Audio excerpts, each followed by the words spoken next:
Nacional, una sesión que terminó en escándalo. Viene Paula Penaca, diputada nacional de Unión por la Patria, que protagonizó algunas de las escenas en el momento en que se levanta una sesión que todavía tenía temas por hablar, muchas cuestiones de privilegio, que es antes de discutir las cosas que hay que discutir, diputados y diputadas expresan cosas medio de la coyuntura. Se habló de Cristina Fernández de Kirchner y su condena, se habló de YPF, se habló de Israel y Palestina, momentos realmente muy intensos, muy duros. Enseguida vamos a volver con eso, pero queremos a ver si podemos encontrar un común denominador de varias otras cosas que pasaron en las últimas 24 horas. Vamos a comenzar por el tema Garrahan. Enseguida vamos a hablar con médicos y residentes del Hospital Garrahan. Mañana hay una nueva movilización. Pero el gobierno, y esta es un poco la línea, el gobierno de ninguna manera, cada vez que se enfrenta con algún tipo de obstáculo, el gobierno piensa en retroceder. Más bien todo lo contrario, le echa más leña al fuego.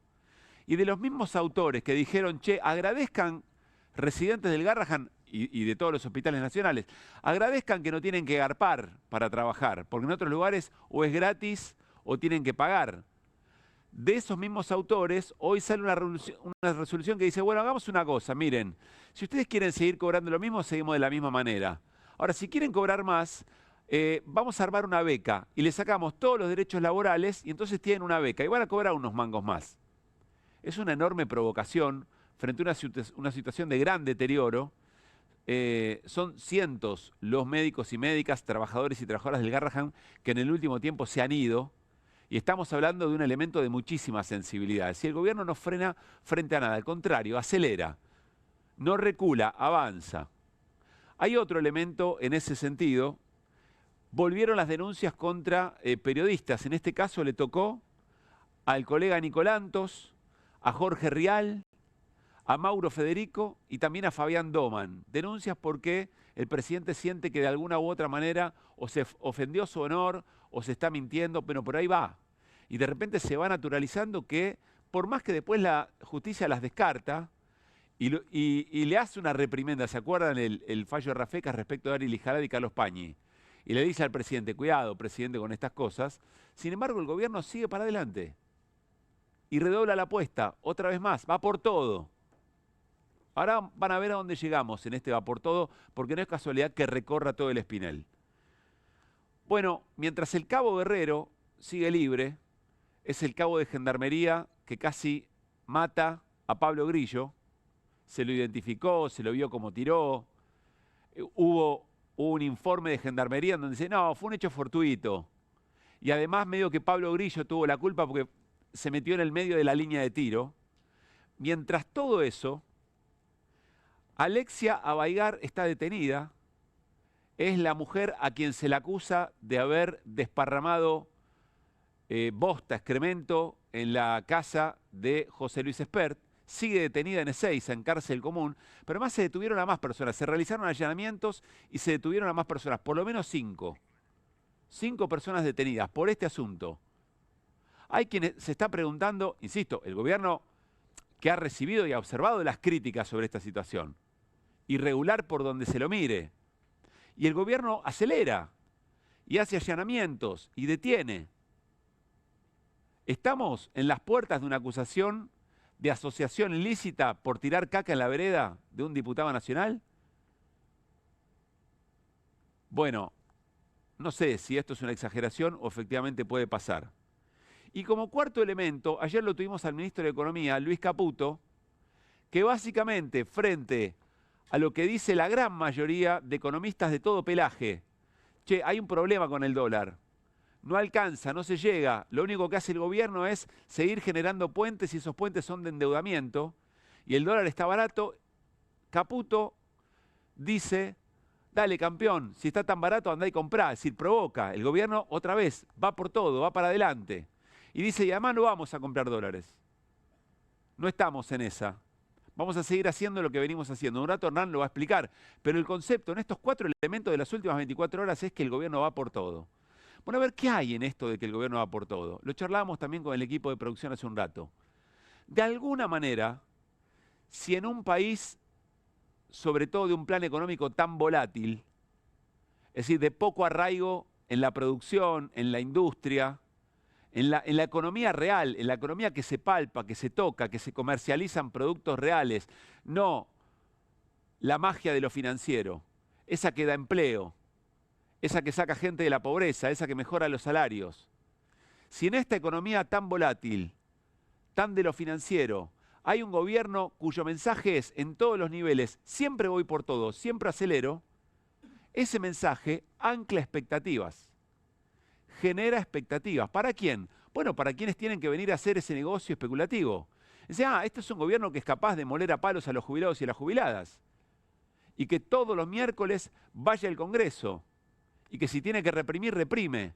Y que si tiene que acusar a alguien y meterlo en cárcel común, porque hay que ver si esto efectivamente es así, se acusa a esta mujer de haber desparramado excremento en la casa de un diputado, se la mete presa en cárcel común. Y a un oficial de gendarmería que casi le voló la cabeza y casi lo mata, a un fotoperiodista, está libre. Y se denuncia a periodistas porque opinan distinto. Otra vez, no es un problema con el periodismo, no es corporativa la defensa. Es cierto, se está afectando un derecho muy importante, que es el derecho a la libertad de expresión y el derecho a la comunicación en términos generales, porque estas personas seguramente van a tener capacidad para tener algún abogado, pero quien tiene que opinar distinto respecto al gobierno lo va a pensar 2 o 3 veces, porque se mete en un bolonqui. Más allá de que después se termine esa causa y esa denuncia se elimine, no se le haga lugar. Ancla expectativas. El gobierno dice, yo soy capaz de esto y de mucho más. Y de decirle a los residentes del hospital Garrahan y de todos los hospitales nacionales, che, guarda, aflojen porque les voy a hacer pagar a ustedes el hecho de que tengan que trabajar. Acá les ofrezco una beca, los informalizo, les saco todos los derechos laborales si quieren más plata. Y entonces el problema frente a un gobierno que manda el mensaje político de que va por todo y de esa manera genera expectativas en un país tan intenso, tan volátil, tan atado con alambre como en la Argentina, en estos tiempos, la pregunta es la que nos hacíamos ayer con nuestra compañera Julieta Weisgold y con todo el programa. ¿Cómo se construye el límite a Milei? ¿Cómo se construye un límite? ¿Cómo se construye el no, en términos políticos, en términos electorales, en términos de pulsión social, a un gobierno que agarra las curvas a 300 kilómetros por hora? Me acuerdo cuando Mauricio Macri dijo, en un momento, bueno, si nos matamos, nos matamos. ¿Se acuerdan? Me acuerdo muy bien de esa frase. ¿Cómo se construye un límite desde la política? ¿Cómo una sociedad construye ese límite? Ayer hablábamos algo que me pareció interesante. Cuando se escuchan las discusiones en la oposición, sobre todo del peronismo y aliados, por supuesto dejando de lado las discusiones, las internas, se le reclama un programa, se le reclama la construcción de una alternativa bien concreta. Que aparezcan y se escriban 3 o 4 puntos, 5, de un programa que pueda ofrecer algo distinto a una sociedad que eligió a Milei porque se rompió emocionalmente, porque se defraudó de todo lo que había pasado. Es cierto, pero quizás se está subestimando otro elemento, y es un elemento que apareció en las últimas horas, o en los últimos días. Apareció 2 veces en realidad, en el último tiempo. La primera vez que aparece es cuando condenan a Cristina Fernández de Kirchner. Y entonces una mujer, una líder, un balcón, un barrio porteño, se convierte en pulsión política, se convierte en emocionalidad, pero emocionalidad con arreglo, emocionalidad con argumentos. No es odio, no es rechazo, es una emocionalidad que quiere construir otra cosa. Y entonces la Plaza de Mayo, histórica, muy parecida, equiparable a aquella plaza que la despidió a Cristina Fernández de Kirchner cuando terminó su mandato en el 2015 y se convirtió en calabaza. Ahí hay un elemento interesante, porque además se reunieron una enorme cantidad de sectores, incluso la izquierda trotskista. Emocionalidad política, movimiento, algo distinto, algo que convoca, más allá de una plataforma, hay una idea conceptual de qué significan una líder como Cristina y la experiencia de gobierno. Y en las últimas horas apareció otra cosa. Apareció YPF. Y ayer, un poco de casualidad, cuando hablamos con Agustín Rossi, dijimos, a ver, Agustín Rossi ocupaba un rol importante en aquella sesión en el Congreso cuando se recupera el 51%. Fuimos a buscar el material y nos encontramos que antes de que hable Agustín Rossi había una efervescencia en ese Congreso. Había una emocionalidad. había una pulsión política que hoy no está. Y en las afueras del Congreso había movilización. ¿Era YPF? ¿O en realidad es que había un calor alrededor de la política, alrededor de la militancia de un proyecto, que generaba que cada elemento estaba imbuida de esa pasión? Vamos a repasar dos discursos, uno de esta tarde y uno de hace un tiempo. Arranquemos con Pablo Juliano, es de Democracia para Siempre. Lo vamos a tomar no por la performance y otras decisiones que toma Democracia para Siempre, hay muchas cosas para objetar en ese sentido, contradicciones, mucho trabajo de ellos y los otros, y nosotros la ancha al medio, no importa. Pero quiero que presten atención otra vez. ¿Se acuerdan que ayer lo hicimos? Les recomiendo. No escuchen solamente lo que se dice, escuchen el tono. Escuchen dónde arraiga cuando defiende el control del Estado de la empresa más importante que tiene nuestro país, que es YPF. Miren. La política del péndulo, que privatiza, restatiza y siempre empeña al pueblo argentino, no va. Acá no se hagan los cocoritos, no se hagan los cocoritos. ¿Saben qué? Redactemos lo siguiente. Digamos que el Congreso de la Nación rechaza la sentencia de la jueza, porque no le vamos a dar ninguna acción, no le vamos a dar ningún 51%. Es el pueblo argentino y no vamos a entregar YPF. No vamos a entregar YPF, aunque algunos quieran usar YPF para pagar la pauta. YPF es para el puente energético, es para la transición energética de todos los argentinos. Hay un montón de provincias que no tienen gas, YPF va a llevarle gas y lo vamos a lograr. Eso tiene que ser una tarea de todos los diputados, sin importar que vengas de la Libertad Avanza o vengas del kirchnerismo. Hay que defender la Argentina, no la banca. Defendamos la Argentina. Gracias, presidente. Vieron que hay un contenido, tiene que ver con YPF, con las razones de defender YPF, pero hay una emocionalidad que contagia. Insisto, olvídense hasta de Pablo Juliano, no importa, Juliano, perdón. Ahí pasa algo distinto de lo que viene ocurriendo en la política en general del lado de la oposición. Hay algo que vibra de otra manera, hay algo que invita a movilizar.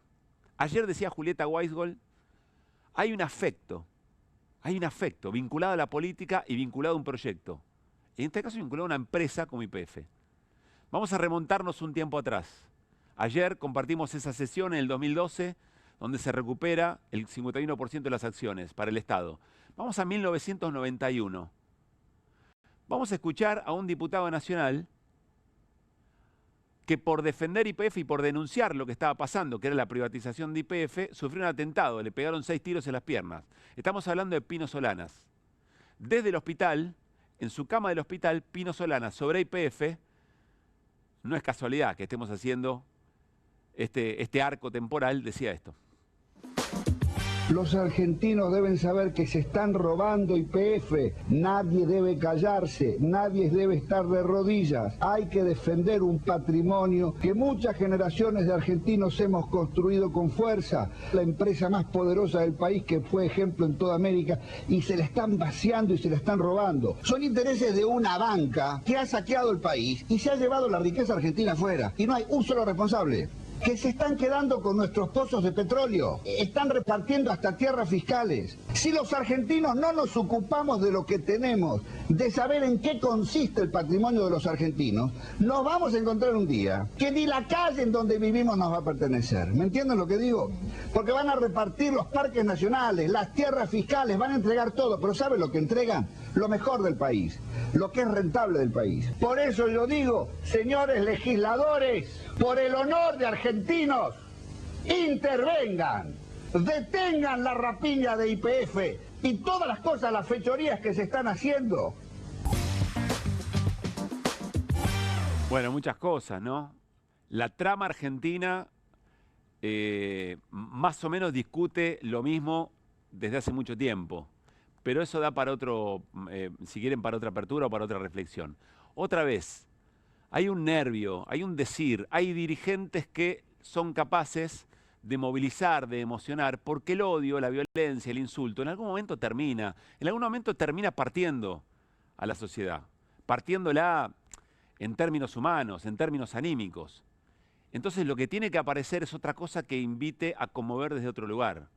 Y ese es el lugar que la política tiene que intentar recuperar humildemente, cosas que observamos. Y si ustedes quieren, no lo tomen como una definición concreta, tómenlo como una pregunta.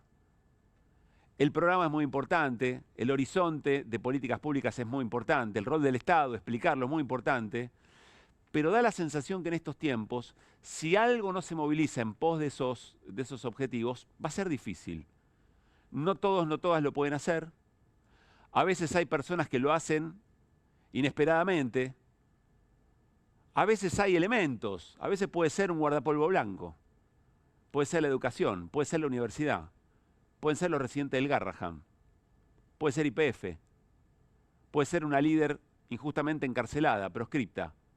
Saber detectar, unir esos puntos, construir la trama y movilizar a una sociedad seguramente es un elemento muy importante para tratar de ponerle un límite a un gobierno que, como dijimos desde el arranque del programa, va por todo, acelera, agarra las curvas como un auto de Fórmula 1, a 300 kilómetros por hora. Y si nos matamos, nos matamos. Arrancamos QR con las voces del día. Fue una sorpresa la falta de empatía de los miembros de la Corte, y la RAS es culpable. El compromiso de él es terminar su mandato con el acuerdo Mercosur-Europa, pero además va a visitar a Cristina. Es mucho más que rara la declaración de la doctora Servini de Cubría.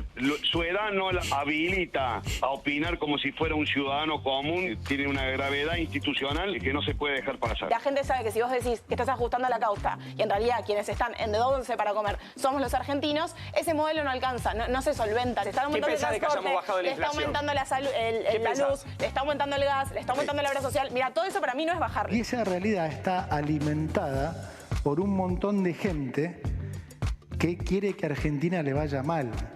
Gente que ustedes conocen, incluso gente que ustedes les pagan. Y cuando yo miro la inversión en términos del PBI, Javier Milei vuelve a ser el presidente con la menor inversión en términos del PBI de los últimos 6 presidentes. Hay un gobierno autoritario que apela a la proscripción política, gobernar con decretos, con vetos, con la represión, con el ajuste sobre los trabajadores. Nosotras no vamos a naturalizar la violencia. Le decimos al diputado Espert que lo vemos en las urnas si es tan machito y si tiene síndrome de cosa chiquitita, que venga y nos gane en las urnas. A cruzar y armar una conferencia de prensa cuando vos estás de gobernador en la provincia de Buenos Aires. Le está hablando a un sector que quiere un país en manos del Estado para depender del Estado. Pero y ese depender sector lo va a votar seguramente igual. No sé. Digamos que el Congreso de la Nación rechaza la sentencia de la jueza. No le vamos a dar ningún 51%.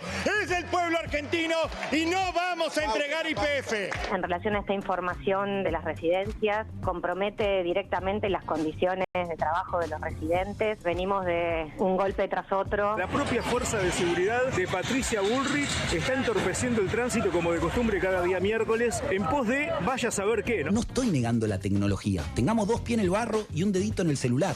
Pero entendamos que el punto de encuentro va a ser en la calle y en comunidad.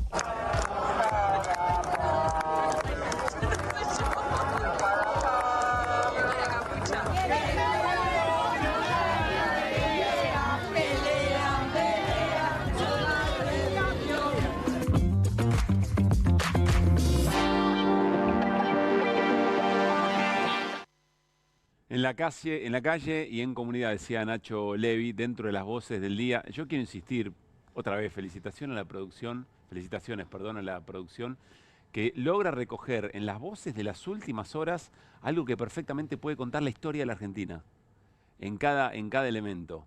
Es un trabajo que valoramos muchísimo. Muchísimas gracias por eso. Hola Hernán Lecher, ¿cómo te va? ¿Qué tal? ¿Cómo decís? estamos? ¿Cómo estamos? Buenas noches. Bueno, ¿de qué hablamos en un rato?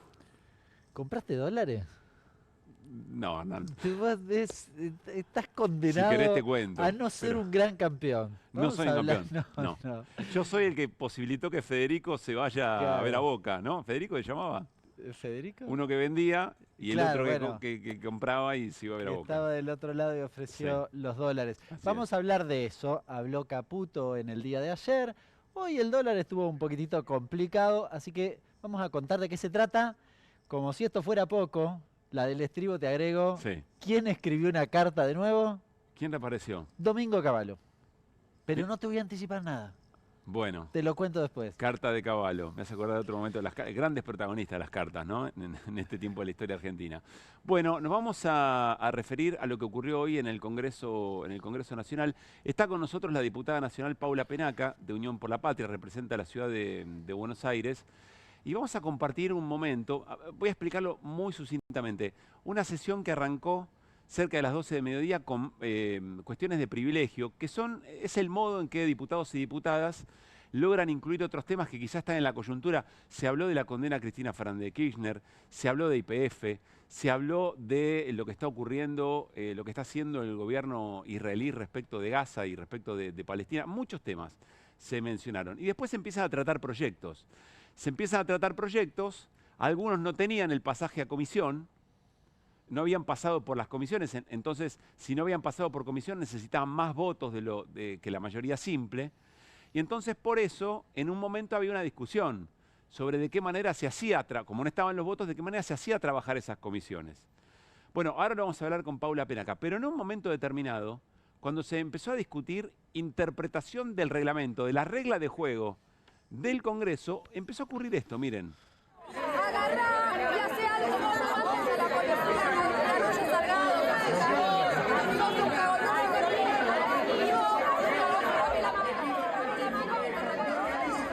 Supuesto. Es decir, es el que tiene que habilitar el trabajo en comisión para que después aparezca un dictamen que pueda llevar al recinto cada uno de los proyectos. Los ánimos estaban muy caldeados. Miren estas escenas, no se ven habitualmente. Allí estaba Lorena Pocoy, muy protagonista también hoy. Hizo una defensa del pueblo palestino muy importante y contestó acusaciones de antisemitismo. Ahí está el diputado Leiva. Y ahí está también Paula Penaca, nuestra invitada, interpelando a José Luis Espert. Ahora le vamos a preguntar por qué era lo que estaba pasando. Bueno, finalmente se termina levantando la sesión. Y algunos temas que quedaban por discutir no se discutieron. Paula Penaca, muy buenas noches, ¿cómo estás? ¿Qué tal? Buenas noches, ¿cómo estás, Pablo? Déjame preguntarte primero en términos personales, ¿te ves en esa escena y qué te pasa? Mira, me parece que esa escena refleja el estado de excepción que el gobierno de Milei le impone a la democracia argentina, ¿no? Este funcionamiento del Congreso, lejos de lo que quieren instalar, no tiene que ver con la irracionalidad de un sector político en la Argentina, sino con los niveles de violencia y de agresión a la que somos sometidos todos los ciudadanos y las ciudadanas, y a un intento de destruir la democracia. Cuando hay abuso de poder, como el que se expresa desde el gobierno de Milei, desde la proscripción a Cristina Fernández de Kirchner hasta la represión continua a las manifestaciones públicas, jubilados, jubiladas, trabajadores del Garraham, hasta un modelo económico que se impone a costa del hambre del pueblo, hasta el intento de cercenar el funcionamiento del Congreso, hay reacción. Y la reacción se expresa de la manera que se puede expresar. Eso es una discusión política en el marco de un recinto. ¿Con el tono elevado? Sí, con el tono elevado. En este marco de violencia ejercida por el gobierno, en este marco de violencia ejercida particularmente por el diputado Espert, que lo hemos escuchado decir cualquier barbaridad. ¿Pero qué había pasado? Cárcel o bala, lo que se les ocurra que dice, bueno, la verdad que es una reacción natural. Lo que sucede ahí es que hace mucho tiempo... Me reparo en eso y voy a la pregunta, Hernán. Por lo que está diciendo es eso que pasó ahí, no estoy diciendo que digas que es poco, pero eso que pasó ahí sí, claro. Son ánimos contenidos en función de las violencias con las que estamos conviviendo. Yo lo que creo es que ellos quieren llevar a la Argentina a un estado de excepción, donde efectivamente la democracia no pueda funcionar plenamente. Y eso incluye también el funcionamiento del Congreso. Por eso el diputado Espert, y contesto lo que preguntaba Hernán, está parado y cerró con llave la Comisión de Presupuesto, que es una de las comisiones más importantes del Congreso Nacional. No hay nada casi de lo que importa, de lo que impacta en la vida cotidiana de la gente, que se pueda convertir en ley sin pasar antes por la Comisión de Presupuesto. Entonces lo usan como un obstáculo para que el Congreso no funcione. Vos pensá hoy nada más, ¿no? Teníamos que discutir el financiamiento del Garraham, teníamos que discutir el financiamiento de las universidades. Todo eso está trabado hace mucho tiempo en el Congreso porque el diputado Espert está sentado arriba de la Comisión de Presupuesto como si fuera de él. Por eso fueron al recinto sin pasar por la comisión y necesitaban 2/3 de los votos. Y después hay un funcionamiento que lo impide el presidente de la Cámara de Diputados. Martín Menem. Porque así como vos decís que necesitábamos 2/3 de los votos. Cuando no se consiguen los 2/3 de los votos, está este mecanismo de obligar a las comisiones a juntarse. Tampoco quieren para que haga funcionar la comisión. Tampoco quieren que podamos usar ese mecanismo, porque vuelvo a insistir, el objetivo es hacer entrar a la democracia argentina en un estado de excepción, que se termine el Estado de Derecho en la Argentina. Y yo digo también esto, porque que la discusión sea con el diputado Espert tiene que ver con su condición de presidente de la comisión y de tener la autoridad cerrada, pero también tiene que ver con el nivel de violencia que genera el diputado Espert.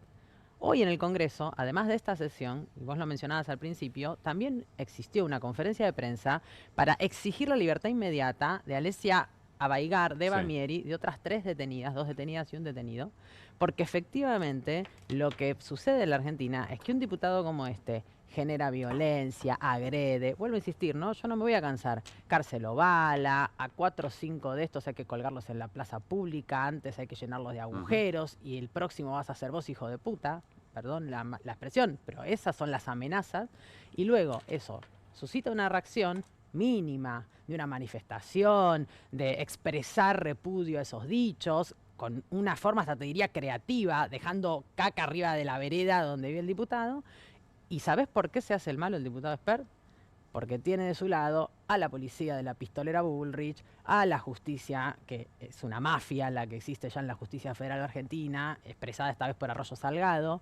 Entonces, efectivamente, estas discusiones dentro del recinto, la verdad, y sí, son un poco escandalosas, pueden serlo, pero son nada al lado de lo que estamos siendo sometidos, no los diputados y las diputadas, el pueblo argentino en su totalidad, ¿no? Hernán. Paula, te pregunto, volviendo al recinto, leo una nota que salió hace un rato. Volvió al pacto una oportuna pelea de camporistas y libertarios, impidió tratar la Comisión Libra y límites a los DNU de Milei. Yo leí un tuit de Pablo Juliano en el mismo sentido, echándoles la culpa o diciendo básicamente que el kirchnerismo tenía un pacto con los libertarios que se vio reflejado en eso. Me llama un poco la atención por las imágenes. Que la pudrieron a propósito para claro, levantar la como que sesión. era como un acting en el marco de un acuerdo.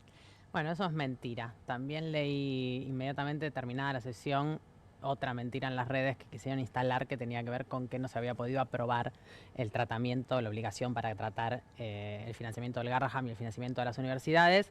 Nosotros aportamos, ustedes lo saben, el porcentaje casi el 80% del quórum para iniciar la sesión.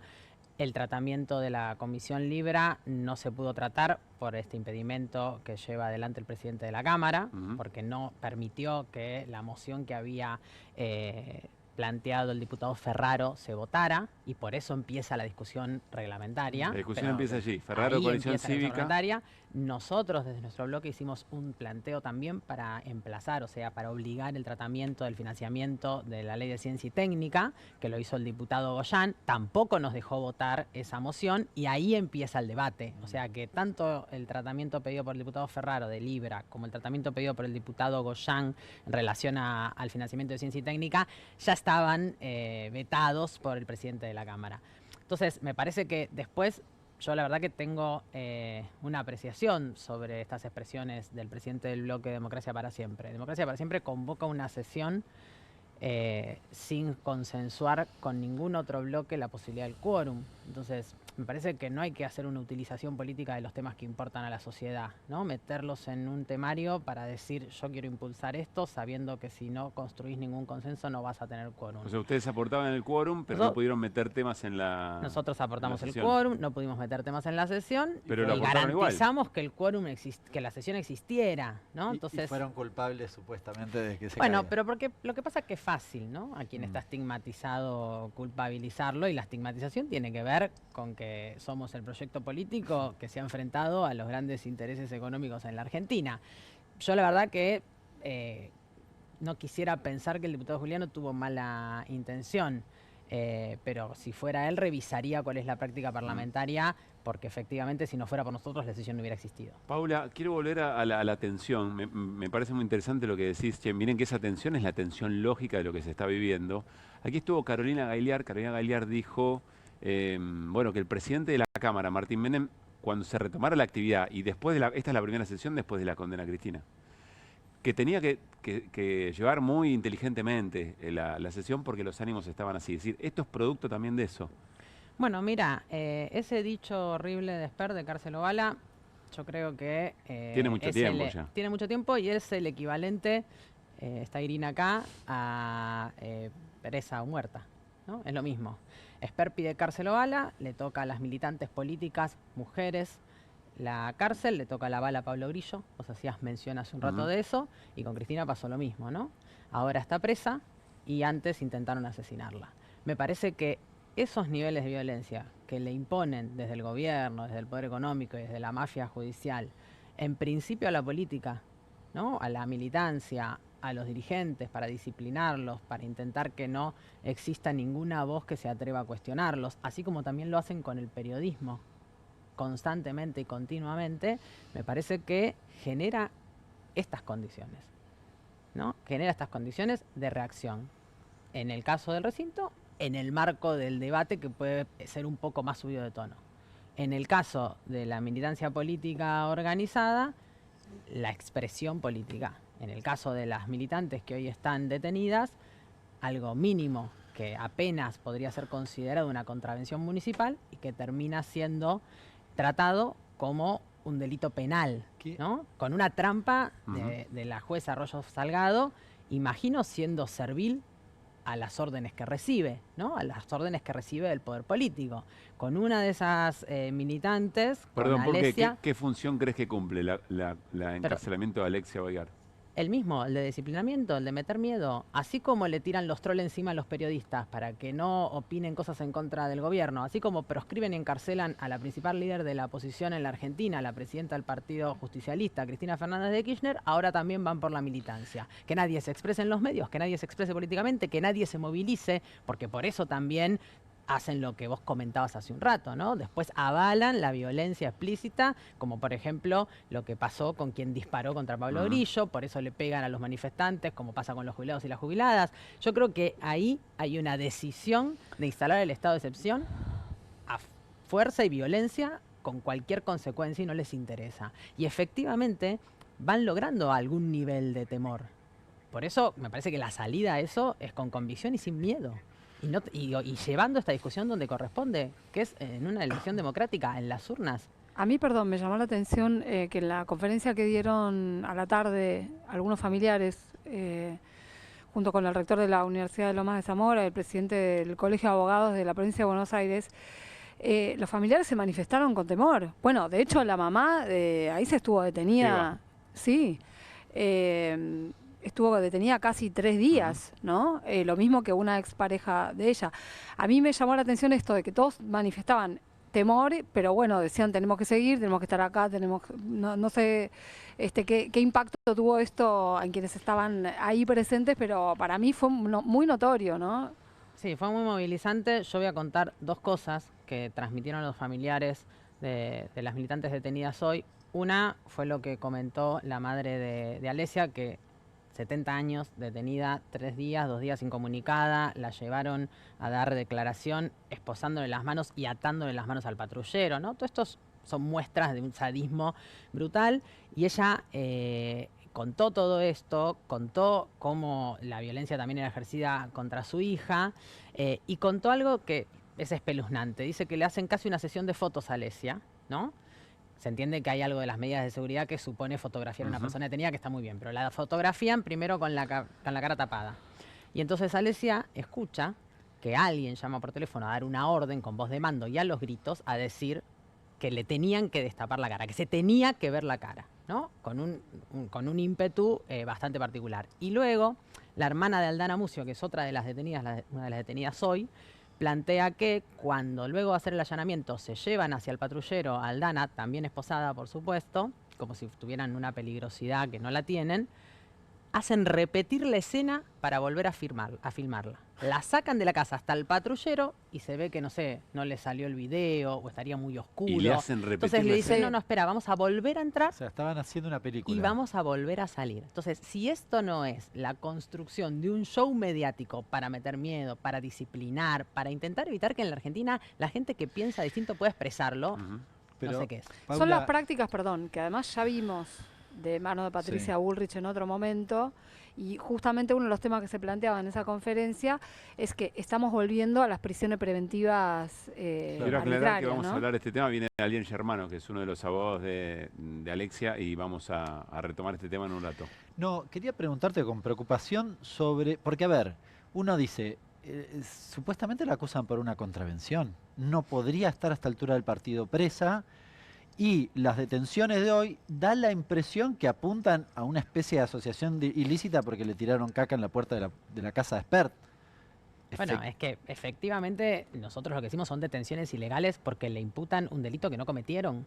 Porque yo digo, lo va a poder explicar mejor el abogado, digamos, ¿no? Sin dudas, pero lo que entendemos que sucede, y además digo entendemos que sucede porque todo es manejado con un nivel de secretismo, ¿no? Todavía el abogado no pudo ver los que se le imputa a los que están detenidos hoy. Sucedió lo mismo en el momento de la detención de Alexia y su mamá, ¿no? Incomunicada, sin que se pueda acceder con secreto de sumario, sin que se pueda acceder a la causa. Entonces, se entiende que efectivamente la están imputando por algo, por un delito que no cometió, ¿no? Entonces se hacen uso de la figura de funcionario público de Espert para apelar al Código Penal e intentar, por supuesto, construir un delito más severo que les permita todas estas medidas posteriores, ¿no? La incomunicación, el traslado inmediato al penal de Ezeiza, de Alexia, son todas cosas que no tienen gollete. Yo vuelvo a insistir, ¿sabes cuándo cobran sentido? Cuando se entiende en el marco de qué las llevan adelante. Entonces es este gobierno que viene construyendo este estado de excepción con la ministra pistolera Patricia Bullrich, que como decía recién Irina,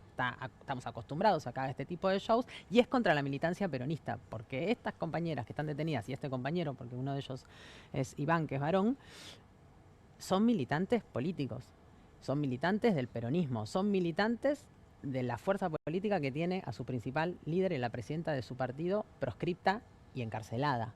Entonces me parece que ahí cobra sentido. Quieren hacer que en la Argentina el adversario político de ellos desaparezca. Y lo hacen desde el gobierno, pero vuelvo a insistir, y lo hacen en consonancia con la mafia judicial y lo hacen en articulación con el poder económico concentrado, que lo que necesitan es que no exista más ninguna alternativa a este modelo económico que lleva adelante el gobierno de Javier Milei. Paula, gracias por haber venido. Muchas gracias a ustedes. Como siempre. Volvemos un segundito al Congreso. Nos había quedado este testimonio de Miguel Ángel Pichetto, Encuentro Federal, también defendiendo y proponiendo además refrendar, que el Congreso refrende que no se puede enajenar el 51% de las acciones de YPF.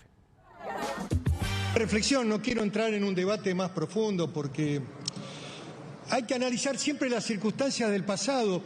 La ley de expropiación estaba fundada en la desinversión que estaba haciendo Repsol, que estaba invirtiendo en otros países, en la situación que la Argentina estaba viviendo importando combustible por 10.000 millones de dólares, en la aparición de Vaca Muerta como un proyecto de desarrollo que hoy permite que este gobierno de Javier Milei tenga un horizonte muy interesante en materia de hidrocarburos, de gas y de petróleo. Por lo tanto, esa decisión estuvo fundada. El debate del 25% de Eskenazi es otro debate. El control de la empresa de YPF y el 51% fue una decisión política que tuvo mayorías aplastantes en ambas cámaras, de las fuerzas mayoritarias. En el Senado lo votamos con el 76% de los votos. Solamente 3 senadores votaron en contra. Y en la Cámara de Diputados también. Por lo tanto, el pasado hay que analizarlo en el marco de esa coyuntura, con una visión inteligente, un poquito más. La historia hay que entenderla y comprenderla, si no, traspolamos y venimos a hacer la crítica acá que hacen algunos periodistas en televisión que tampoco entienden nada. Lo que quiero transmitirles es que estamos dispuestos seriamente a trabajar en un proyecto que ratifique que el Congreso argentino entiende que estas acciones hacen a la soberanía y que el marco de la ley no puede ser vulnerado porque para tal fin se requiere 2/3 de esta Cámara y 2/3 del Senado. Bien, allí Miguel Ángel Pichetto. Muy interesante, insisto, todo lo que está ocurriendo alrededor de YPF. Hay que ver de qué manera eso conecta con otro sentir, con esa llama, ese fuego sagrado de la política que no termina de aparecer para ponerle un límite a las políticas del gobierno de Javier Milei, pero que evidentemente va mostrando algunos episodios. Bueno, límites al gobierno, y cuando uno piensa en las cosas más urgentes, piensa en lo que está ocurriendo en el Hospital Garrahan. Recién le decía a Mauro García, jefe de unidad de cuidado intensivo, gracias por volver. Nos habíamos comprometido, Mauro, que volvías, pero cuando podamos contar otras cosas, ¿no? Algunos de los grandes hechos de salvar vidas que suelen hacer en el hospital, pero no es el caso. No, la verdad que a nosotros también nos gustaría venir por eso. O no venir, si querés. O no venir, pero la realidad está imponiendo otra cosa. La verdad es que toda la comunidad del hospital parece que diariamente está recibiendo algún cachetazo de parte de las autoridades. Y bueno, la realidad es que bueno, hoy surgió este tema de los residentes, que es muy preocupante, porque atenta, y esto lo venimos diciendo, contra el futuro, ¿no? Porque al alterar el sistema de formación, que viene hace muchísimos años, y que yo creo que busca inicialmente la precarización de los residentes, pero después ataca al hospital, ¿no? Porque en realidad el hospital es un hospital de alta complejidad que produce mucha cantidad de gente formada y especializada, y entonces al precarizarlo, indefectiblemente nos están quitando la posibilidad de justamente tener a los mejores. Claro. Y entonces es este ataque que es con los sueldos, con el sistema de formación, con los insultos y con los agravios. Con lo cual, yo lo que creo que finalmente pasa es que no quieren a la salud pública y no lo dicen públicamente, digamos. Muestran en las redes otras cosas, dicen otras cosas. Cuando nació este bebé nos exaltaban. Esa operación intrauterina. Claro, sí. Nos exaltaban, pero por otro lado seguimos en la misma situación que hace meses. O uno podría decir al revés. En esta situación, sin embargo, siguen generando hechos realmente muy importantes en términos de Es que nosotros estamos chipeados para eso. Mientras tanto estamos como disociados. Tenemos estos problemas donde la verdad que la gente está sumamente angustiada, pero en el medio seguimos detrás de los pibes. No sé, yo en la terapia intensiva en estos momentos están casi llenas. Pusimos un paciente en una técnica muy compleja hace 2 semanas que trajimos de un sanatorio privado. Mirá vos. Y ayer pusimos otro que no tenía recursos. Güemes, ¿no? No, de otro sanatorio privado. Y que que pusimos ayer no tenía recursos. Entonces, el 60% de los pacientes que atendemos nosotros no tienen capacidad de pago. Claro. Porque empezaron a hablar de la autogestión y que nosotros nos gestionáramos. No tienen capacidad de pago. Entonces, ¿qué le tendríamos que haber dicho? Bueno, no, te morís. Es decir, en la autogestión ustedes tendrían que recibir a alguien, preguntarle si puede pagarle, en todo caso decirle no, mirá, sería la forma. Andate a atender otra, Claro, qué bárbaro, qué la crueldad. Quiero saludar a Azul Santana, residente del Garrahan. Hola Azul, soy Pablo Caruso. Estamos con todo el equipo de QR y también con Mauro García, jefe de unidad de cuidado intensivo del hospital. ¿Cómo estás? Hola, ¿cómo están? Buenas noches. Gracias, Azul. ¿Nos podés resumir qué decisiones tomó el gobierno hoy respecto de residentes, que afecta a residentes de otros hospitales nacionales? Hoy hablé con alguien del Posadas, estaba muy preocupado también.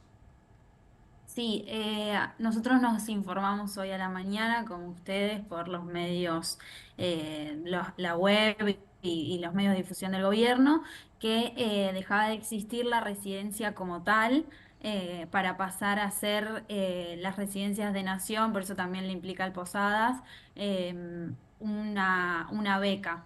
Eso, nada, implica, como estuvimos comentando un poco hoy, perder un montón de derechos laborales porque, o sea, se deja de considerar al residente como un trabajador y sería como pura y exclusivamente una etapa formativa de estudio y nada, y esto todavía no están bien claras algunas cosas, pero sería a costas de que el empleador sería el hospital donde vos estás ejerciendo, en nuestro caso el Hospital Garrahan. Sí.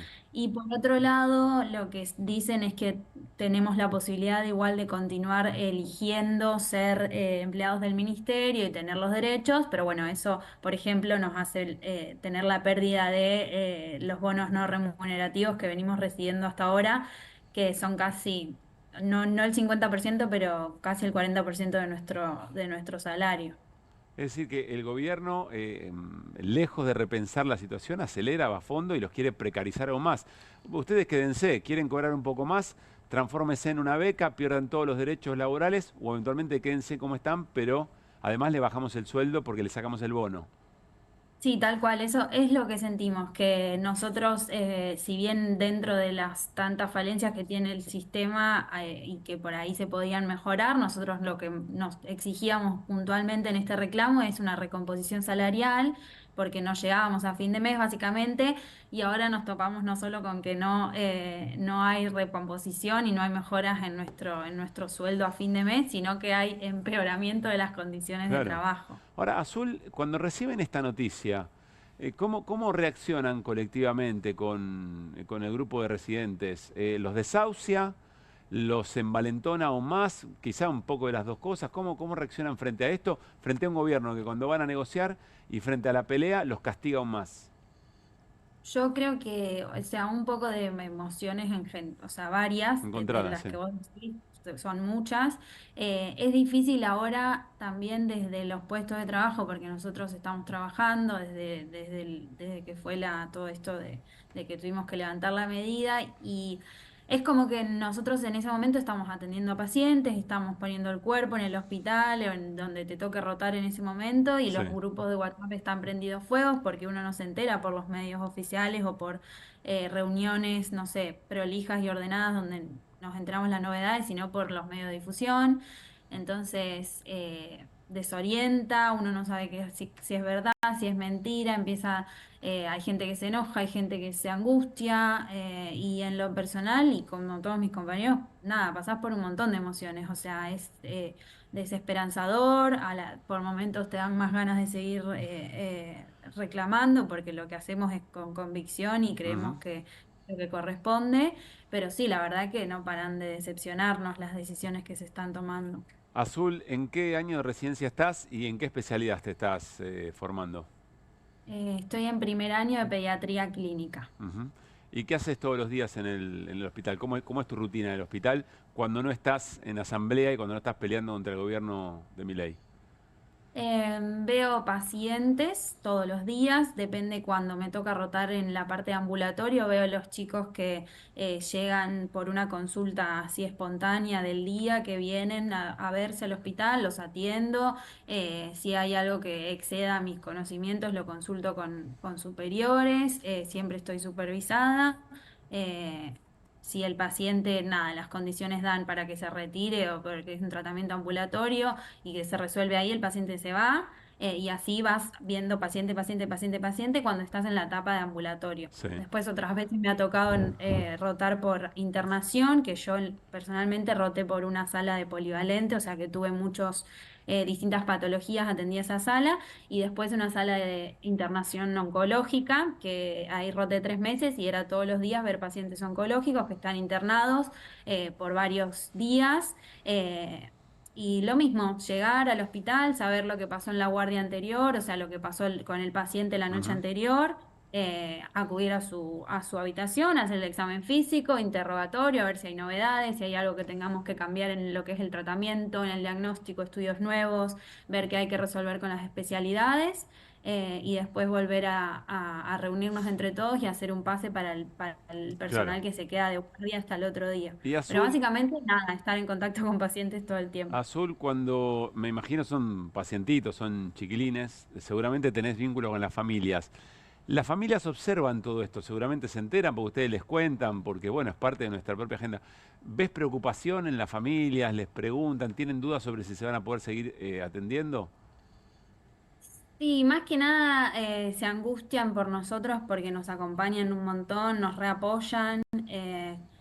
Nada, cuando fue la etapa de los paros, ponele, muchos que estábamos, yo justo a mí me agarró rotando ahí en la internación oncológica, que yo veía a las familias todos los días y las familias se sienten acompañadas por nosotros y se entablan lazos muy fuertes, y en ese momento, por ejemplo, o sea, obviamente se angustiaban de que no estemos ahí, nos extrañaban, los nenes a veces, qué sé yo, se aburren, por decirlo de alguna forma, porque nosotros pasamos mucho tiempo con ellos, los divertimos, los entretenemos, pero sí, obvio que les preocupa en lo personal y en lo individual, porque las personas que están dentro del hospital, las cosas más importantes de su vida, que deben ser sus hijos, corre riesgo, en muchas situaciones corren riesgo de vida, y ver que hay un problema y algo que no se está resolviendo con la institución que les permite tener la esperanza de que su hijo se mantenga con vida, no tengo dudas de que los debe angustiar, pero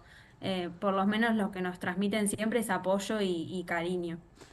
Azul, gracias. Un abrazo grande y estamos muy atentos y atentas a cómo sigue el tema. Gracias. Que estés muy bien. Mauro, ¿creerías que el afecto es un elemento importante en este momento del hospital, en la tarea que hacen cotidianamente? Mira, yo creo que siempre es así. De hecho, la tarea en general de cuando uno está en un centro sanitario, obviamente que tiene que estar, por una parte, puesta en la solución de los problemas de los pacientes, pero en general y sobre todo en la pediatría conllevan ese enternecimiento. Creo que los que hacemos pediatría, digamos, tenemos un poco ese lado y bueno, y a veces tratamos de mantenerlo, de empatizar y de seguir siendo seres sociales, digamos, ¿no? De preocuparnos por la situación de la familia. Y de hecho, a ver, esto que les está pasando a los residentes, que son parte de nuestra familia. O sea, yo fui residente, tengo el corazón violeta justamente por eso. ¿Qué es el corazón violeta? Es la expresión de cuando los chicos empezaron la lucha, sí. se pusieron un corazón violeta, que es el color del hospital. Ajá. Y entonces todos los que somos más grandes, hicimos una reunión de jefes donde estábamos todos preocupados, todos diciendo lo mismo. Y quiero marcar una cosa que me parece que es súper importante, porque estamos todos preocupados diciendo lo mismo. De hecho, dirigimos una carta a nuestras autoridades para ver qué expresan respecto a esto. Porque son gente que ha trabajado con nosotros. El directorio del hospital. El director ejecutivo, la directora adjunta, la consejera, la presidenta del consejo, donde en esto han aceptado, parece mansamente, e inclusive a las ahora redes del hospital, describen y dicen más libertad, más transparencia y más formación cuando estamos todos diciendo que esto no es así. ¿Ese es el mensaje del directorio? Vos buscas las redes del hospital sí. y dicen eso mismo que dice el ministerio. De hecho, la persona que maneja está puesta, digamos, por el gobierno. Entonces, la verdad que para nosotros es inaudito. Están atacando de nuevo, vuelvo a decir, los residentes son parte de esta familia, son un elemento súper importante. Recién Azul decía el tema de las condiciones, y yo sacaba cuentas, porque si uno mira exactamente, tienen que hacer inclusive más guardias, no van a tener el posguardia que normalmente tienen que tener. Una persona que ha estado de guardia toda la noche no puede seguir atendiendo. Esto fue el fundamento del franco posguardia. Entonces van a trabajar más horas, y ya un residente ganaba 3.000 pesos la hora. Hace un rato justo sacaba cuentas y ahora va a ganar 2.000 pesos la hora. O sea, esto que intentan decir que está mejor, que todo va a ir a mejor, es para nada cierto. Y miren, mientras tanto la planta sigue exactamente igual. No sé, Hernán, Irina, cómo les pega esto, pero el gobierno, la comunidad de Garham reclama aumentos y el gobierno le contesta con bajarles el salario. Sí, bueno, y Milei también hace gala de su crueldad, qué sé yo, estamos en una encerrona, ¿no? Sí. Me da mucha tristeza, o sea, a mí lo que me da mucha impotencia ya a esta altura del partido. ¿Hernán? No, vos arrancaste el programa hoy hablando al respecto. Hablamos en producción juntos, sí, de hecho. Porque me parece que tiene, además de la crueldad que claramente la tiene y de la intencionalidad manifiesta del ajuste, que uno puede decir, bueno, son migajas en términos concretos y económicos, no tiene significación lo que puede hacer, si querés, con el Garrahan. Ese es el mensaje. Me parece que hay una forma de hacer las cosas que manda mensajes, que comunica, por ejemplo, a los actores económicos, ¿no? Yo te lo decía fuera del aire, acá hablamos en materia económica, quizás que es un poco lo que uno conoce, pero si vos decís, yo quiero anclar las expectativas de los agentes económicos, bueno, puedo fijar la base monetaria. Sí, está bien, puede ser. Puedo aumentar las reservas, algo que estamos discutiendo ahora. Sí. También puedo ir a cagar a palos a los jubilados o recortarle al Garrahan. Y te muestro que lo hago. Que soy capaz de hacer eso. El mensaje creo que tiene más potencia, incluso que si tuviese reservas en el Banco Central. A mí igual me parece que acá resuena algo también relacionado con la ciencia, ¿no? Que eso es lo que yo no entiendo. ¿Cuál es el mensaje que tanto puede agradar al poder económico de esto? ¿Qué es lo satisfactorio? ¿No? Bueno, no retroceder, que por lo que dice Hernán es no retroceder, ni aún si tiene que ver con un hospital pediátrico. Sí. Supongo Claro. que es eso, ¿no? De todo, y hay creo, algo... perdón, en esto, sí. yo lo que creo es que, por lo menos con el Garrahan, ¿no? Sí. Primero, que es expresión de salud pública. Y segundo, que es expresión de salud pública de excelencia y calidad. Entonces, como no conjugan con la salud pública, con nada que sea público, si encima tenemos el nombre que tenemos y el prestigio que tenemos, en realidad ese es el norte de querer hacer esta destrucción del hospital. Yo lo que veo, perdón, una cosita más. Destruir el sistema de residencias, las residencias son como una institución en la formación. Es una locura. En países avanzados, o sea, no deben entender qué es esto que están haciendo. Es un disparate atómico. Esto de que no cobraban, que el presidente diga que no cobraban. Aparte que son para cosas hacerla. tan fáciles que se rebaten. En 30 segundos estábamos todos mostrando los argumentos. Y yo creo que también les molesta eso. Como nosotros decimos las cosas como son y no estamos mintiendo. Y es más, si uno mintiera creo que hasta le sale más difícil, digamos. Son tan rebatibles y entonces por eso buscan una, buscan otra. Por eso fueron los ñoquis, los administrativos, los residentes. Bueno, que ahí tiene ahí tiene un punto la teoría de Hernán, que quizá no importa la verdad, lo que importa es el mensaje y a qué están dispuestos. La última, Mauro, ¿cuántos médicos y médicas o trabajadores y trabajadoras se fueron del hospital ahora? También hubo un debate donde nosotros en el comunicado del otro día decíamos que ya llevábamos como 220 y pico. Y 2 minutos después, desde del mismo hospital, dijeron, bueno, no, de enero ahora son 114, que igual es un montón. Sí, claro. En el último año son 200. Pero yo te voy a decir, porque esto inclusive lo hacemos entre los jefes, empezamos a ver, che, ¿a cuánto se le fueron? En las últimas 2 semanas, 14 personas se han ido. 2 terapistas, y te lo puedo decir yo, que vino el otro día uno de los chicos, me dijo, mirá, Mauro, la verdad, no. Es tremendo el dato. Y lo peor de todo, a vos te obliga a replantear todo el servicio. Claro, y tuvimos que salir a preguntar, bueno, a ver quién podría reemplazar, y la mayoría de la gente nos está diciendo que no. Y con estas condiciones, probablemente nos sigan diciendo que no. Por eso digo... Y nadie quiere agarrar, digamos. Y claramente, por eso, de nuevo, atacan la excelencia del hospital. Antes, quedar seleccionado en el hospital Garrahan era una cosa que todos querían. Hoy por hoy, inclusive si Ciudad mantiene la característica de residencia, todo el mundo va a elegir la residencia de Ciudad y no van a elegir una residencia con estas características que estamos haciendo. Así que la situación es realmente grave. Yo quiero interpelar sobre todo al público. Digo, tenemos que pensar en la inmediatez, obviamente, son los sueldos, la gente que no puede pagar, pero tienen que pensar en el futuro. No se puede no pensar. Claramente no están pensando las autoridades en el futuro, no les interesa, digamos, porque por lo menos en el hospital, y en realidad todos los hospitales públicos forman muchísima gente que después trabaja en público y en privado. Entonces me parece que a la gente hay que decirle que sí la va a afectar y que tienen que razonar y pensar que se está atacando la salud pública. Yo elijo salud pública. Mañana, cuando terminan las tareas de atención, hay movilización a Plaza de Mayo. Plaza de Mayo. Mauro. Ahí creo que va a haber una conferencia, van a estar sobre todo los residentes, que son los que más se sienten atacados, pero nosotros, todo el personal de planta está acompañando también esto, porque en definitiva, lo nuestro no se ha solucionado tampoco. Claro. Y obviamente, si los residentes, que ya pasó, digo, cuando los residentes estuvieron de paros, el hospital crujía, porque los residentes son extremadamente importantes en nuestro trabajo. Gracias por haber venido otra vez. No, gracias a ustedes Ojalá por que no darnos que no se repita, Mauro, en serio. Ojalá. Gracias. Le preguntábamos sobre el final cuántos médicos y médicas estaban yendo. Se fugan de una situación muy, muy dramática, están tratando de buscar una mejor situación. Y decía también, no se puede no pensar, decía Mauro. Bueno, vamos al encuentro de Claudio Martínez, nuestro compañero, divulgador, productor general del programa, y vamos a hablar de eso, de la fuga, pero de la fuga de cerebros. Tiene que ver con nuestro esquema de ciencia y tecnología.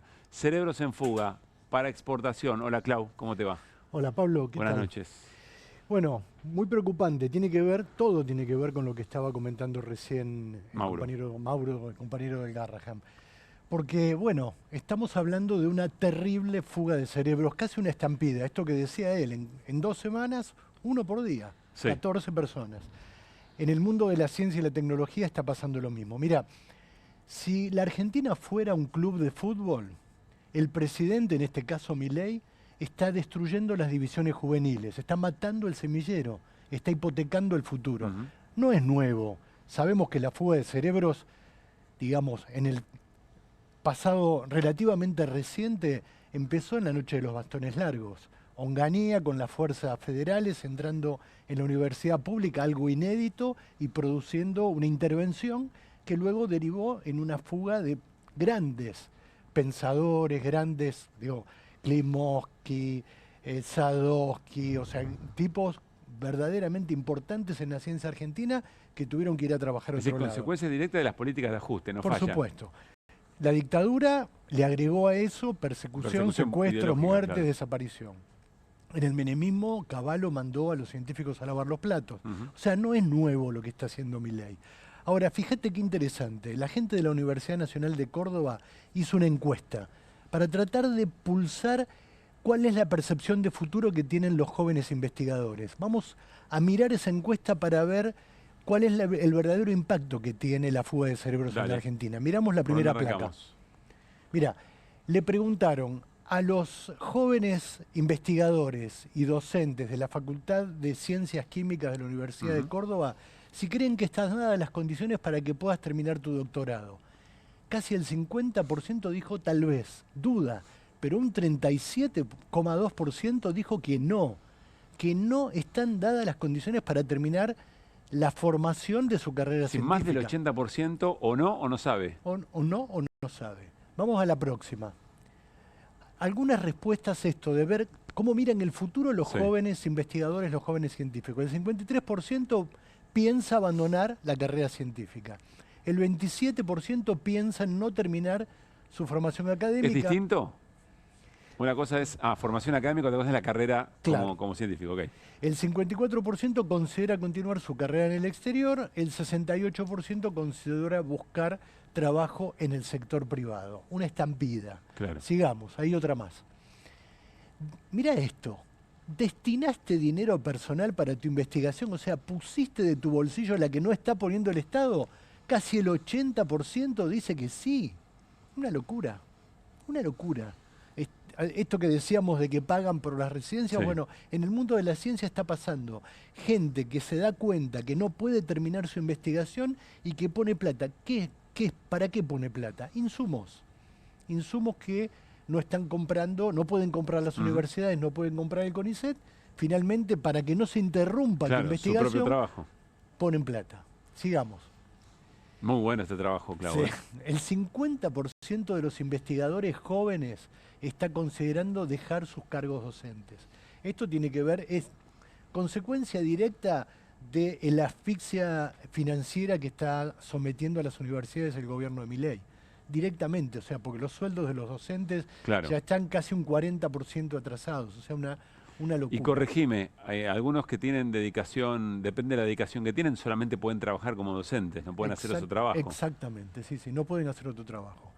Bueno, a ver, cuando hablamos de fuga de cerebro estamos hablando de esto. Estamos hablando de jóvenes talentosos y comprometidos que tienen que interrumpir su vocación, que tienen que interrumpir su plan de vida, que tienen que dedicarlo a otras cosas. Pero claro, es la historia de vida de estos jóvenes, pero también es el futuro de la investigación. Es un esquema, ahí se produce un vacío temporal que tiene un impacto en nuestra vida.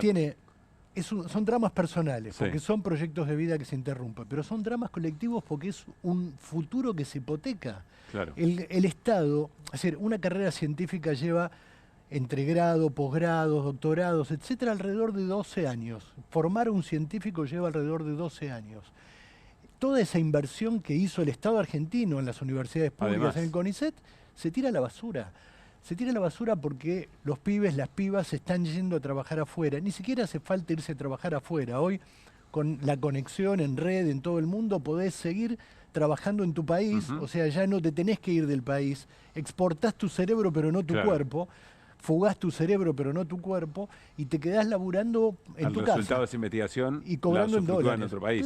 Claro. Estaba pensando en qué cosas, por ejemplo, en momentos muy dramáticos, donde se nota la importancia de nuestro sistema científico-tecnológico, insumos para la pandemia tuvimos bastante, barbijos, por ejemplo, ¿no? Claro. Que se hicieron aquí, Los cosas que faltaban. Los barbijos con tecnología del CONICET que se hacían en empresas privadas, los respiradores, o sea, hubo... la pandemia fue un campo de prueba para la ciencia argentina porque todo el sistema, los que trabajaban en otros temas se pusieron a trabajar en eso. Por ejemplo, un caso típico, el de Andrea Gamarnik y su equipo en la Fundación Leluar. Ellos trabajan sobre dengue, Zika y chikungunya. Y cuando empezó la pandemia se pusieron a desarrollar un test de detección de COVID. Sí. Y lo lograron en muy poco tiempo y salvaron muchísimas vidas. Entonces, digo, insisto, esto no es nuevo, viene de lejos, es una nueva etapa. Pero fíjate, mira, le consultamos a un científico muy prominente, se llama Jorge Geffner.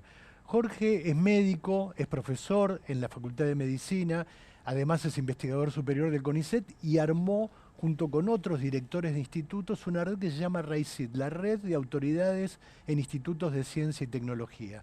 Le preguntamos cómo están detectando ellos en los laboratorios la fuga de cerebros y nos dijo esto. A ver. Está transcurriendo un éxodo que no tiene precedentes en cuanto a la vida democrática del país. Y este tremendo éxodo que desarticula grupos importantísimos de investigación a lo largo y ancho del país, se nutre de 3 elementos básicos. En primer lugar, está bloqueado el ingreso de los jóvenes científicos al sistema científico, particularmente al CONICET. No hay ingresos a la carrera de investigador científico del CONICET. Aquellos que terminan una tesis doctoral y que han demostrado un carácter sobresaliente en la investigación científica no tienen cómo comenzar esta segunda etapa, que es el ingreso a la carrera. Está absolutamente bloqueado el ingreso, con lo cual estamos perdiendo toda una generación de jóvenes investigadores. Una segunda arista de la cual se alimenta el éxodo es la falta prácticamente total de financiamiento por parte de la Agencia Nacional de Promoción Científica, agencia que ha suprimido la inmensa mayoría de sus líneas de financiamiento que afectan a proyectos que ya han sido acreditados y evaluados positivamente. Y la tercera arista de la cual se alimenta este éxodo es el deterioro salarial. Este deterioro salarial realmente ha sido impresionante. En el último año hemos perdido entre el 30 y 38% del poder adquisitivo de los salarios de investigadores y becarios. Estos pequeños porcentajes diferenciales tienen que ver con distintas categorías, pero al menos han perdido todos los estratos más de un 30-32% como base de pérdida.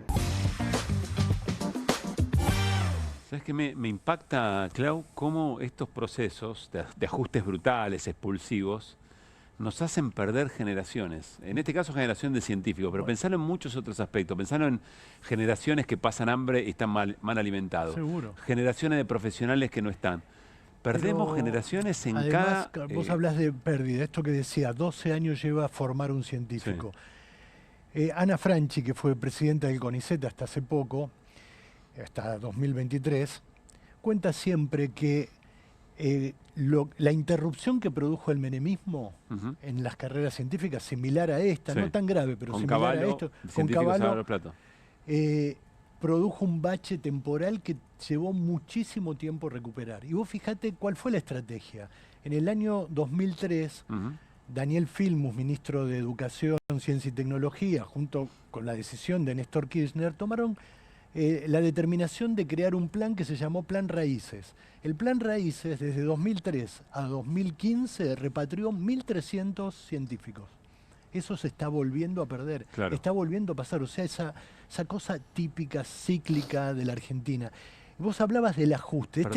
Un dato ahí. Vos sabés que tengo cercanas a algunas personas que estaban trabajando en otros países, científicos, y que contaban que no era una decisión sencilla volver a aceptar ese plan, porque era una apuesta, porque sabían que en ese momento iban a ser bienvenidos. Querían volver a su tierra, tenían una vocación de devolver para quien los habían formado, pero sabían que eventualmente podía haber otro momento de estas características que hiciera que ese regreso fuera muy traumático para su desarrollo, para su trabajo, para su familia, porque quizá tenían familias que hicieron, hablaban otros idiomas esos pibes, ¿viste? Y finalmente pasó, y fíjate, Jorge hablaba del ajuste, hablaba de números, y vos también dijiste el ajuste brutal.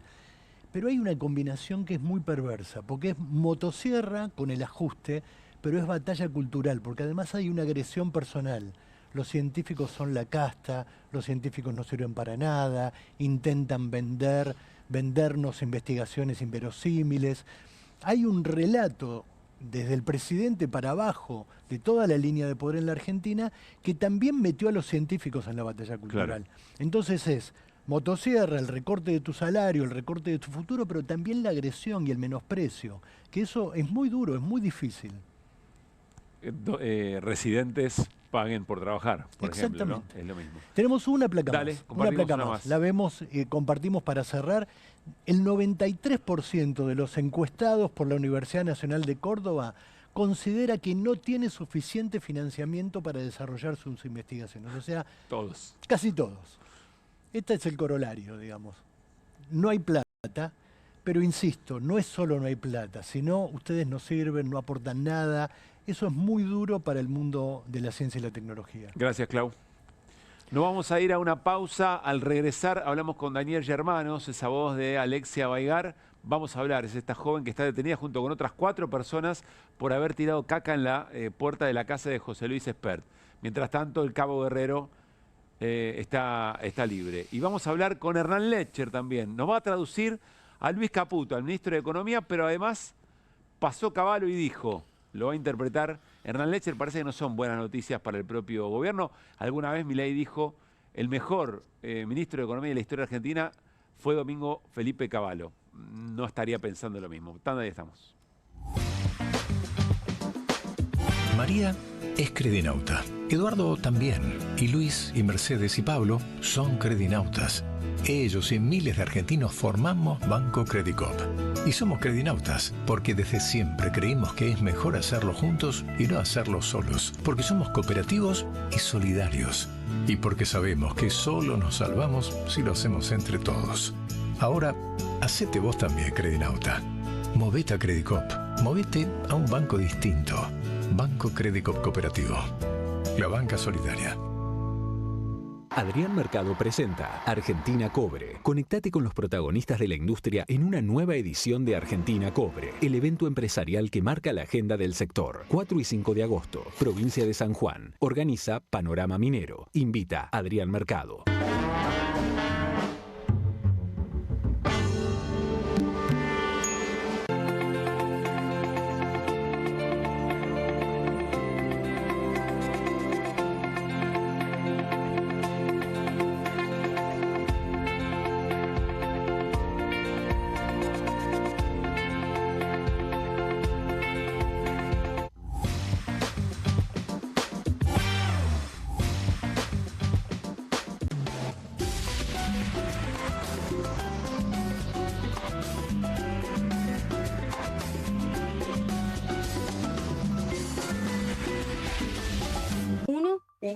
Dos. Bueno, dale, arranca. ¡Pará! ¡Mike! ¿Van a hacer el video con el inodoro con manchas de sarro? Pero si siempre uso lavandina. Eso no lo remueve. ¿Por qué no probás limpiando con Harpic? Que llega a los rincones más difíciles eliminando por completo el sarro y desinfectando. ¡Vamos! Para cualquier desafío que te dé el inodoro... Nada mejor que Harpic. Hay cosas que no evolucionaron como pensábamos. Nos dijeron que seríamos capaces de teletransportarnos. O que al menos ya sabríamos la diferencia entre el tire y empuje de una puerta. Nada de esto pasó, pero Koffler sí evolucionó. Porque cambió su selección de cacao y lo combinó con la cantidad justa de leche. Y con tiempo y dedicación logró un chocolate más suave y más cremoso. Nuevo Koffler. Mucho más suave. Mucho más cremoso. En casa lo cuido yo. Y afuera lo protege Spadol. Porque la mayor cantidad de infecciones ocurren a través de las manos. Y solo Spadol con su fórmula superior te provee de 12 horas de protección, asegurándote que tu familia permanezca protegida y vos sin preocupaciones. Spadol, protección que te acompaña. Que alguien traiga el postre, ¿no? Que alguien saque la Koffler de la alacena, que me muero de ganas. Galletitas, bonobón y choco Koffler de manteca. te mueras de ganas de comer de postre las Choco Cookies de Kofler. ¿El dolor de garganta arruinó tu día? Confía en Strepsils para darlo vuelta. Su doble efecto actúa de manera local, aliviando el dolor y la inflamación en tan solo 2 minutos. Y con un efecto duradero de hasta por 4 horas. Decile chau al dolor de garganta con Strepsils. Bonobón presenta su nuevo chocolate. Con la textura irresistible de las galletas y el relleno único de Bonobón, combinado con nuestro mejor chocolate. Lo vas a amar. Probá también el nuevo Bonobón Coco. Cremosidad que enamora. Este 9 de julio desde el Colón llega el Gracias Mercedes de Olga a Telecentro. Disfruta este evento en vivo en el canal 1065 y las veces que quieras y en todo el país en T-Play. Un homenaje a la Negra Sosa con la participación de reconocidos artistas.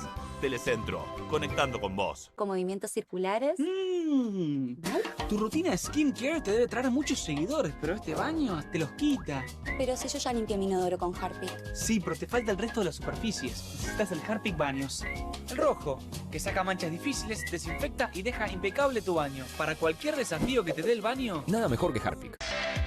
Estudia en la Facultad de Comunicación y en la mayor redacción de América. USBA, Universidad del Sur de Buenos Aires. La Universidad del Grupo Perfil. Licenciatura en Comunicación Periodística. Licenciatura en Comunicación Institucional. Títulos con reconocimiento oficial y validez nacional. Inscribite a las reuniones informativas en universidad@perfil.com. Aprende comunicación dentro de un medio de comunicación. USBA, Universidad del Sur de Buenos Aires. Hay una casta superior que es los periodistas que si mienten, calumnian, injurian y dicen cualquier cosa. ¿Tenés ahí los nombres de los periodistas que tengo que meter en cana? No nos tomamos esto a la joda, como esos periodistas mentirosos. Y dentro de la cancha vale todo, que la vayan a buscar, la tienen adentro. Soy un abanderado de la batalla cultural, pero los imbéciles con déficit de IQ doméstico, ¡ay, da miedo! Mientras que los imbéciles de los periodistas... ¿Sabes la cantidad de periodistas que tengo para mandar a la hoguera? Las mentiras de los medios. Y periodistas ensobrados, operadores, basuras. No me vengas con que son inocentes. No digo que sean tan malos como los periodistas.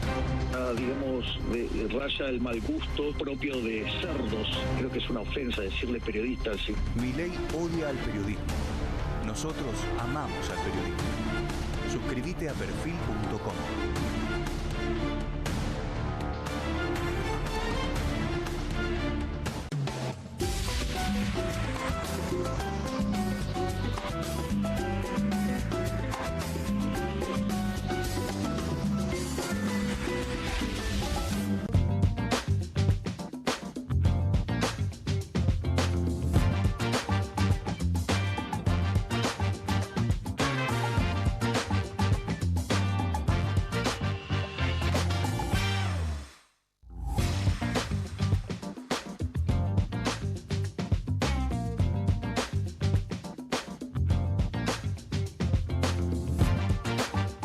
Seguimos en QR hasta las 12, aquí en Bravo TV. El presunto delito es tirar caca en la vereda de Espert y poner un pasacalle alusivo a eso también. Había una persona detenida, Alesia Abeigar, pero hay más personas detenidas por el mismo presunto delito, Irina. Son 5 las personas detenidas. Por eso. Por eso que, bueno, por lo que se deduce de una resolución de la jueza Sandra Arroyo Salgado, que está a cargo de este tema, en la que le rechaza a Alesia la excarcelación, Sí. Lo que ves es que el delito que les está aplicando es un delito que se imputa a gente que puede estar organizada de manera transitoria, así lo describe el delito, 213 del Código Penal, para imponer sus ideas por la fuerza. Este es el delito. ¿Sabes a quién le habían aplicado este delito? ¿A quién? ¿Te acordás los integrantes de Revolución Federal? Sí. Que tanto agitaban violencia. Claro. Claro, pero ¿cuál es la cuestión? Revolución Federal hacía acciones en la calle violentas explícitamente todos los días y además amenazaban de muerte a Cristina Fernández de Kirchner, a Máximo Kirchner, al expresidente Alberto Fernández, ¿no? ¿Estuvieron presos? Estuvieron detenidos un tiempito, pero después la Cámara encima les morigeró la figura, ¿eh? ni siquiera quedaron procesados por esa figura. Te lo cuento para graficarte de qué se trata, pero además de eso les está imponiendo amenazas, por lo menos a Alesia, ¿no? Sí. Suponemos que a los demás les va a imputar lo mismo. ¿Las demás personas por qué están detenidas? ¿Hubo allanamientos? Hubo múltiples allanamientos en distintas localidades, en Maswich, en Florida, en Quilmes, en Villa Martelly, que son, bueno, lugares donde viven las personas que fueron detenidas. Sí. Tenés personas que van de los 22 a los 45 años. Todos militantes, como decía antes Paula Penaca, pero nada, todos laburantes, digamos. Y lo que pasó con los procedimientos es que se replicaban en las casas de sus familiares. O sea, iban y le allanaban a uno y después se allanaban a la madre, al hermano, al... Quiero tratar de entender esto. Voy a saludar al abogado Daniel Germanos, es abogado de Alesia Abaigar. Daniel, ¿cómo estás? Soy Pablo Caruso, con Irina Hauser y Hernán Lecher. Saludamos en QR. Buenas noches. Bueno, ahora volvemos. Quiero entender esto, Irina. Allanan a estas personas Sí. en función del delito de haber tirado caca en la puerta de la casa de un diputado y haber puesto un pasacalle. ¿Qué es lo que van a buscar a la casa de las familias? Teniendo en cuenta que este es el delito, digamos, ¿no? ¿Qué es lo que van a buscar? No, es ¿Un que fibrón del pasacalle? Bueno. ¿Un guante con el que agarraron la caca? ¿Qué es lo que van a buscar? No, es incomprensible. Imagínate que a la mamá de Alesia la detienen porque tiene una cédula azul. Ella es Alesia, ¿no? La que tenemos en pantalla. Exactamente. Que es una especialista en comunicación con perspectiva de género, Ajá. funcionaria de la provincia de Buenos Aires, profesora de yoga. Y además tiene una enfermedad autoinmune Sí. por la que se estaba pidiendo específicamente que se la escarcelara o que cuando menos se le diera la prisión domiciliaria.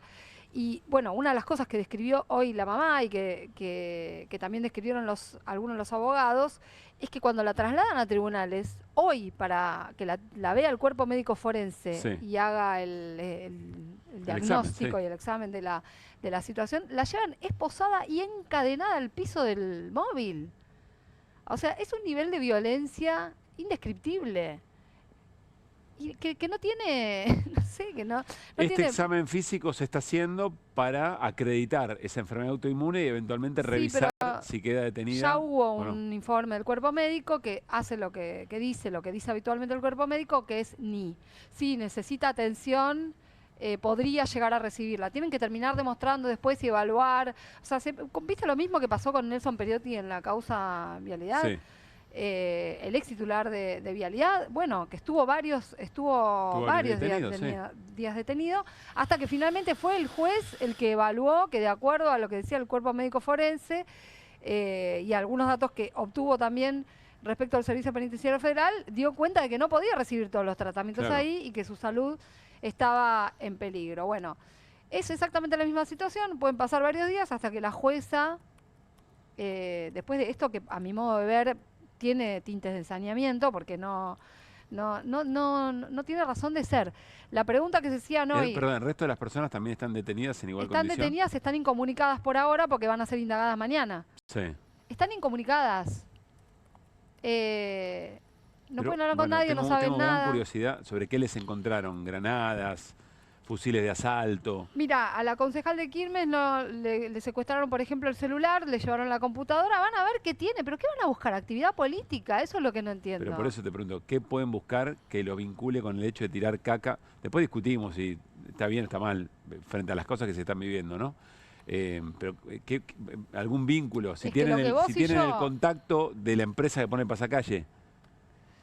Es absurdo. No puedo contestarte esa pregunta. Sí, sí, entiendo. Porque es un Es absurdo casi total. retórica, sí. Claro, no, bueno, pero está bien hacernos esa pregunta de esta manera porque no se puede responder y además no hay... es difícil encontrar una razón jurídica que avale semejantes procedimientos, ¿no?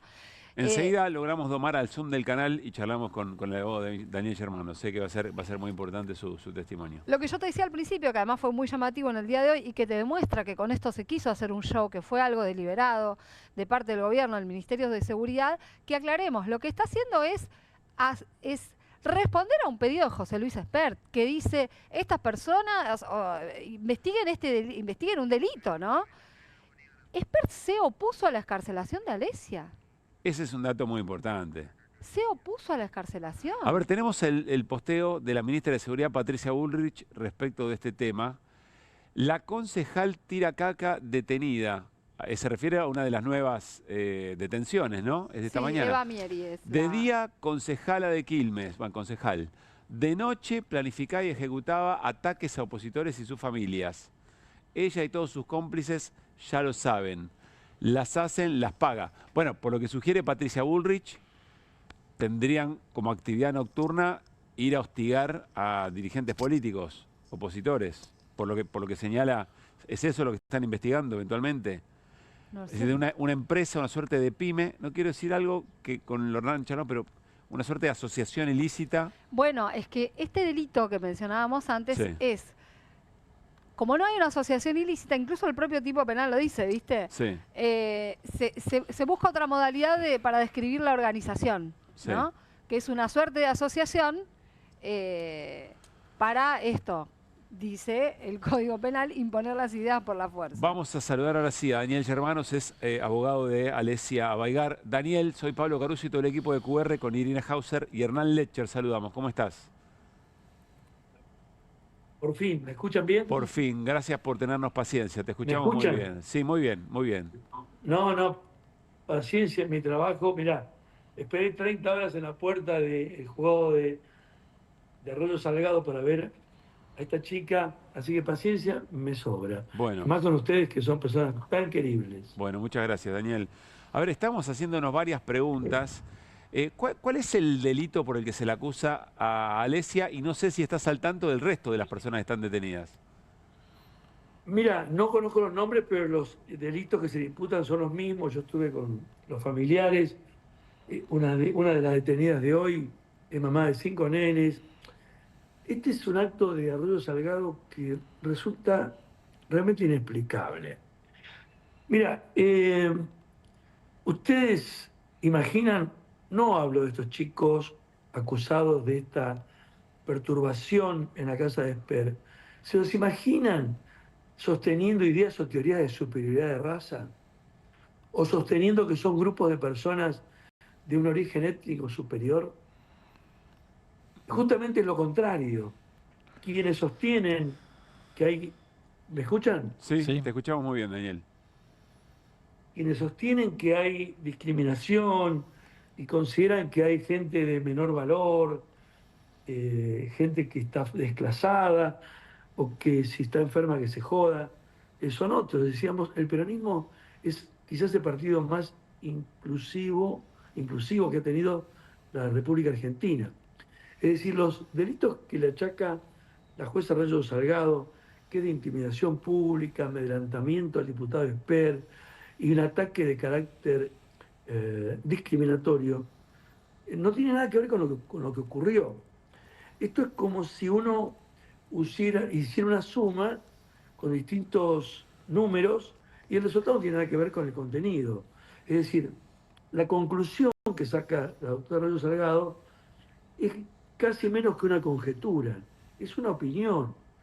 Pero no se puede tener presa a una persona por una opinión en un país donde rigen las siguientes garantías que una vez se olvida. Que no puede haber una pena sino un delito descripto por la ley penal. Que en caso de duda hay que estar a favor del reo. Y que nadie es culpable hasta que se demuestre lo contrario, que se lo presume inocente.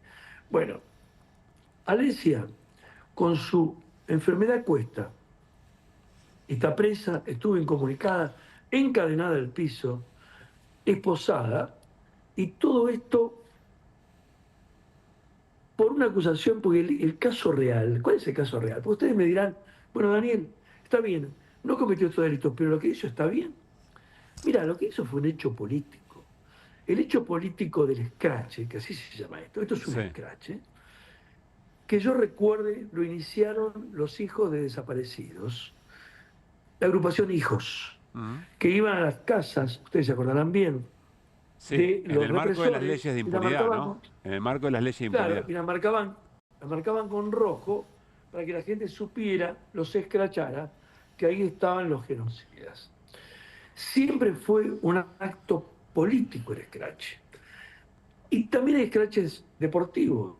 Le pueden preguntar a Riquelme, si quieren, o a Cavani, a jugadores de Boca, que le fue mal y la gente va y los putea, perdón por la palabra. Sí. Pero hay que distinguir lo que es el insulto, la provocación, de lo que es querer, que hay que imponer por la fuerza nuestras ideas. No. Pero no fue solamente un acto político, fue un acto político defensivo. ¿Por qué digo defensivo?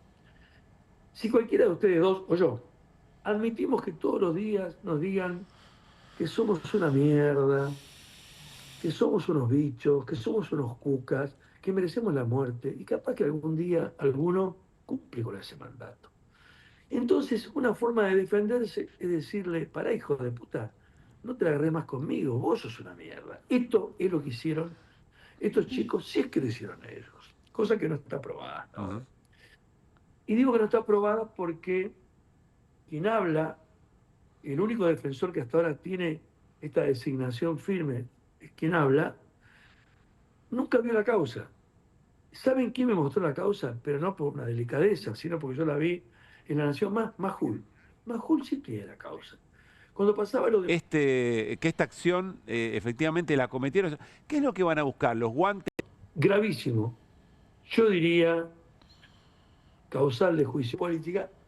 Seguramente desagradable, está mal. Sí, después podemos discutir si estamos de acuerdo o no. Estamos muertos de frío.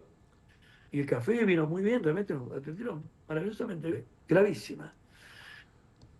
Y le da una orden que ella sabe que el servicio penitenciario, ¿no? Acá quizás usted vio una película, acá no existe. Yo sé que en Dinamarca los penales son tan lindos porque no hay lugar para la población. Si vamos a poner en la cárcel a cualquiera que pise... Letcher a pantalla, viene portada, porque estamos hablando... Bien. Qué momento. Bueno, ¿qué pasó hoy? ¿Qué pasó hoy? ¿Qué pasó? Esto acá pega un pico, pero fluctúa. Y fíjate este valor, el valor es el de hoy, Sí. pero está subiendo un montón. Hoy bastantes personas me preguntaron, ¿compro dólares? Y en los primeros días medio que también, porque no es que todos van a esperar el último día de los 15. Que Caputo creía, ¿te acordás con el dólar colchón? Creía que el problema de lo que pasó en el corto plazo, ¿no? Cómo se movió el dólar y la razón de la guía con el tema. Dice, mientras el Banco Central no compre reservas pagando comer. Si alguien no entendió esto, se lo vuelve a decir. Sí. Todo vestigio, trazo cambiario, acusándolos de que después de la elección van a ser... Pilar, contamos con Mimuni, nuestra herramienta digital de atención ciudadana para solicitar turnos. Tiene que ir a probar. Y le avisaste que nosotros vamos a ir en algún momento. No, le dije también, sí. Está pasando un momento donde necesita abrazos.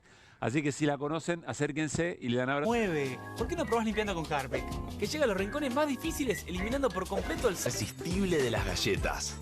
Y el relleno único de Bonobón. Combinado con... Nuevo Kofler.